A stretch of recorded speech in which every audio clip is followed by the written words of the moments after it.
Matatanda ang nagdiwang ng 28th birthday ang aktres na si Liza Soberano noong Linggo, January 4, 2026.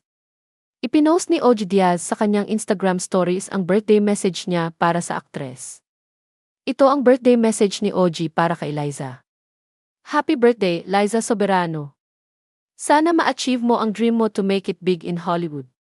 Sana ay mapaligiran ka din ng mga tamang tao para mas mabilis mo siyang ma-achieve. Love you, Hoppy. Nagpasalamat naman ang aktres sa lahat ng nga nakaalala at bumati sa kaarawan niya sa pamamagitan ng kanyang social media page. Anya, thank you for all the birthday greetings. I may not be able to respond to each and every one of you, but please know they are deeply appreciated. Sa episode ng online show sa YouTube na OG Diaz Showbiz Updates noong Martes, January 6, 2026, sinabi ni OG na pinasalamatan daw siya ni Liza at hiniling pangaraw nito ang makakabuti para sa kanyang pamilya. Anya, alam mo, nag-message siya sa akin. Sumagot. Sabi niya, thank you, Tito OG.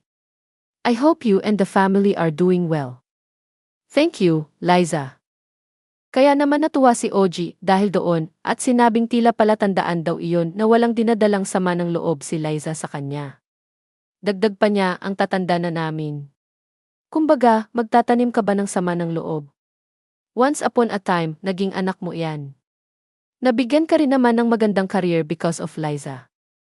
Lagi ko rin namang sinasabi if not for Liza, Diyos ko, yung aking anak na si Miracle, san ko hugutin yung mga panggastos sa ospital, di ba?